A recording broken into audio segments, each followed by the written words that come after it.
ระยะខាងក្រៅនោះវិញពួកគេគឺបានរងចាំក្រុម Hunter ដែលបានចូលទៅហ្នឹងគឺរយៈពេល3ម៉ោងហើយដែលពួកគេបានចូលទៅនៅពេលនោះដងស៊ូក៏បានសួរទៅកាន់ពួកគេថាតើ Jinwoo គឺមានទំនាក់ទំនងអ្វីជាមួយនឹងអង្គភាពពួកគេហើយដែលលើថា Jinwoo គឺជាអ្នកស្គាល់គ្នាដែលធ្វើឲ្យបែដងស៊ូហ្នឹងក៏បានផ្ទុះទៅចាត់ច្រវាច់កុជំនួយការអានដែលដងស៊ូគេក៏ជាអ្វីដែលជំនួយការអាននិយាយឡើយហើយដោយសារតែទៅផ្នែកពេលហ្នឹងបើជនហោក៏បានលូកដៃជួយដែលធ្វើឲ្យចំនួនមួយនេះគឺកាន់តែក្តៅប៊ីនឹងផ្ទុះអាវុធខ្នាតធំហើយនៅតែក៏ត្រូវបានជំនួយការវោចូលទៅខាត់ពួកគេទាំងពីរនាក់ឈប់បន្ទាប់ពីបំបីពួកគេទាំងពីរឲ្យឃ្លាតពីគ្នាហើយនៅ Mr. Wu ក៏បាននិយាយទៅកាន់ដងស៊ូថាគេគិតដឹងថាដងស៊ូហ្នឹងគឺចង់សម្លាប់ Jinwoo ក៏ប៉ុន្តែគេក៏បានស៊ើបអង្កេតរួចហើយដែល Jinwoo ហ្នឹងគឺអត់មានពាក់ព័ន្ធនឹងការស្លាប់របស់ប្អូនគេនោះទេក៏ប៉ុន្តែវាងនោះស៊ូគេក៏ជឿនៅអ្វីដែលជំនួយការវោនិយាយទេនៅបានប្រាប់ទៅកាន់ពួកគេថាទោះបីជា Jinwoo ហ្នឹងមានឋានៈធំយ៉ាងណាក៏ដោយក៏គេខ្លាចដែរគេក៏ត្រូវតែសម្លាប់ Jinwoo ឲ្យបានរួចហើយវាងនោះស៊ូក៏ធ្វើដំណើរចាក់ចេញទៅកាលនៅខាងក្នុងនោះចោលនៅវិញប្រធានក្រុមរបស់ពួកគេនឹងក៏បានជួបប្រទះជាមួយនឹងសាកសពខ្លះខ្ពងជាច្រើនតែគេក៏មិនបានគិតថាវាគឺជាស្នាដៃរបស់ Hunter ដែលមានរែងអីនោះទេបើជាគិតថាវាគឺជាស្នាដៃរបស់ពួក Eldragoss ទៅវិញហើយកន្លែងទៅឃើញក្រុមរបស់ Jinwoo សុខសប្បាយចឹងគេក៏បានគិតថាមូលហេតុដែលក្រុមរបស់គេស្លាប់ហ្នឹងក៏ដោយសារតែវត្តមានរបស់ Hunter កាកានេះឯងខាងតែបានដើរសម្រាប់ទៅកាន់ពួកគេក្នុងបំណងមួយចង់សម្លាប់ពួកគេក៏ប៉ុន្តែនៅពេលនោះ Jinwoo ក៏បានចេញមកវាផាបែកហ្នឹងឲ្យសម្លាប់បាត់ទៅ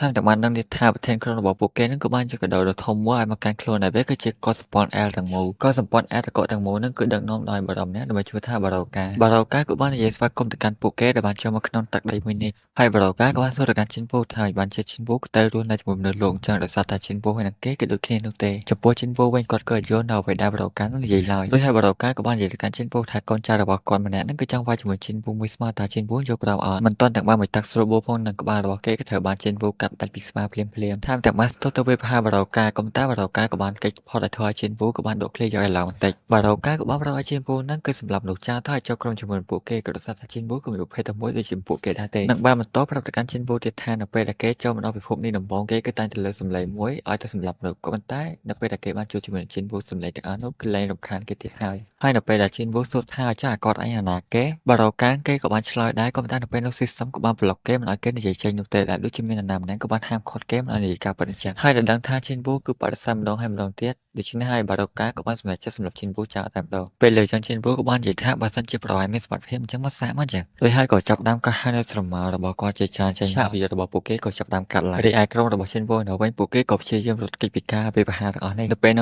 ះក៏មានអាតកោបម៉ាណាក៏ចង់វាយប្រហារទៅកាន់ពួកគេក៏ប៉ុន្តែក៏ត្រូវបានខ្សឹងខ្សែដោយស្នាដៃរបស់ Jinwoo នៅពេលនោះបារ៉ូកាក៏បានស្ទុះចូលទៅវាយប្រហារជាមួយ Jinwoo ហើយ Jinwoo ក៏បានព្យាយាមទប់ទល់ដោយដឹងថាកម្លាំងរបស់គេបើប្រៀបធៀបជាមួយនឹងបារ៉ូកាគឺនៅស្ទើរខ្លាំងណាស់ដោយហើយឆាកវិទ្យារបស់ពួកគេទាំងពីរនៃតង់ទី2ក៏ចាប់ផ្ដើមកាត់ឡើងម្ដងទៀតដែលពួកគេក៏បានប្រើប្រាស់កំបិតចំនួន2ប្រយុទ្ធគ្នាទៅវិញទៅមកហើយទោះបីជា Jinwoo មានល្បឿនលឿនក៏ពិតមែនក៏ប៉ុន្តែក៏ត្រូវបានបារ៉ូកាវាយប្រហារទៅកាន់ Jinwoo រហូតស្របពេលដែលបារ៉ូកាភ្លេចខ្លួន Jinwoo ក៏បានប្រើប្រាស់ Hunter មេចំនួន3នាក់បើកស្គៀវាយប្រហារទៅកាន់បារ៉ូកាបំផ្ទុះមួយនោះក៏បានលើទៅដល់ប្រធានក្រុមដែលកំពុងតែស្លាប់ដូច្នេះគេក៏បានងើបឡើងជាមួយនឹងកំផឹងដែលសម្រាប់ទៅកាន់ Jinwoo រីឯបារ៉ូកាវិញគេក៏អីដែរនឹងបានស្ទុះទៅវាយប្រហារ Jinwoo ទាំងកំប្រោដែរនៅពេលនេះសត្រូវរបស់ Jinwoo គឺមកទាំងពីមុខមកទាំងពីក្រោយក្នុងហេតុការណ៍នោះ Jinwoo ក៏បានក៏ហៅអ៊ីក្រេមកសម្រាប់ប្រធានក្រុមរបស់ខ្លួនថែមទាំងបានយកប្រធានក្រុមធ្វើជាស្រមោលថ្មីរបស់ខ្លួនដែលមានឈ្មោះថា Iron ហើយដោយសារតែ Iron គឺជាព្រលឹងដែលមានកំហឹងស្លាប់ដូច្នេះហើយការវាយប្រហាររបស់ Iron គឺពោពេញទៅដោយកំហឹងហើយនៅពេលនោះ Jinwoo ក៏បានបញ្ជាឲ្យអ៊ីក្រេចូលទៅម្នាក់ទៀតតែនៅពេលនេះវាក៏មិនមែនជាការប្រយុទ្ធគ្នារវាងមួយនឹងមួយនោះទេក៏តែវាគឺជាការប្រយុទ្ធគ្នារវាង3វាយ1លើពេលដែលបារ៉ូកាមកវិចារ Jinwoo ក៏បានផ្ទុះចូលទៅវាយប្រហារបារ៉ូកាចាក់ចំស្មាមួយចំហៀងដោយហើយ Jinwoo ក៏បានប្រាប់ឲ្យបារ៉ូកានឹងចោះចាញ់ទៅក៏ដោយសារតែសង្គ្រាមមួយនេះគាត់គឺឈ្នះហើយបន្ទាប់ពីលើកចឹងបារ៉ូកាក៏បានសម្លឹងទៅកាន់កូនចៅរបស់ខ្លួនដែលឃើញថានៅពេលនេះកូនទស្សនៈរបស់ Jinwoo ក៏បានសម្លាប់កូនចៅរបស់ខ្លួននោះជាច្រើនអ្នក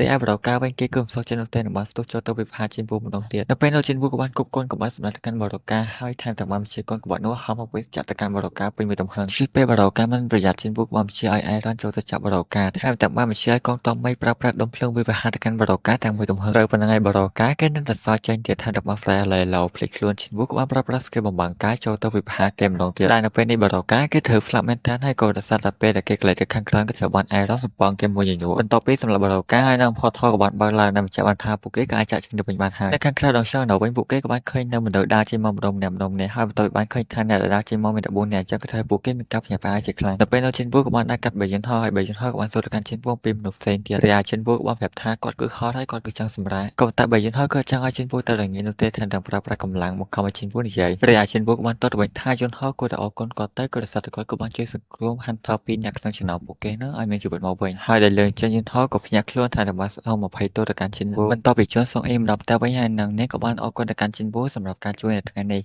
នឹងបានប្រាប់ថាចាំជួបគ្នានៅថ្ងៃស្អែកក៏តែក៏ប្រញាប់បដោវិញប្រាប់ថាចាំជួបគ្នានៅពេលក្រោយដែលធ្វើឲ្យប្រូជិនវូយើងក៏ចាប់បានឆ្ងល់ថាចំកនឹងកើតអីវិញនៅពេលធ្វើដំណើរទៅផ្ទះវិញនឹងយើងក៏បានដឹងការពិតផងដែរថាមូលហេតុដែលជិនវូអត់សប្បាយចិត្តនឹងក៏ដោយសារតែជិនវូគឺមិនអាចកោះហៅនៅបារ៉ូកាមកធ្វើជាសមររបស់ខ្លួនបានអ្វីដែលជិនវូទទួលបាននឹងវាគឺគ្រាន់តែជាកូនកង្វក់ដែលបារ៉ូកាប្រើប៉ុណ្ណោះព្រោះថានៅពេលដែលជិនវូកោះហៅបារ៉ូកានឹងបារ៉ូកាក៏បានបដិសេធនឹងការកោះហៅរបស់ជិនវូក៏ដោយសារតែធម៌ពលរបស់ជិនវូគឺទាបជាងបារ៉ូកាពេកថ្ងៃថ្មីមកដល់នឹងយើងក៏បានឃើញថាប្រូជិនហោក៏បានមកហៅជិនវូឲ្យទៅធ្វើការជាមួយហើយជិនវូក៏បានហៅសុងអ៊ីឲ្យទៅធ្វើការជាមួយនឹងពួកគេផងដែរមុននឹងចេញដំណើរជិនហោក៏បានសង្កេតឃើញថាសុងអ៊ីនិងជិនវូនឹងគឺស្និទ្ធស្នាលគ្នាខ្លាំងមែនតើបន្ទាប់ពីលើថាយប់មិញនឹងសុងអ៊ីបានដេកទៀតនោះដែលធ្វើឲ្យប្រូជិនហោក៏ចាប់តាមគិតដល់ណាដល់ណីដែលនៅពេលហ្នឹងហើយជិនហោក៏បានដាក់ចិត្តប្រាប់ទៅកាន់ជិនវូថាសុងអ៊ីក៏អត់ទាន់គួរជូទេ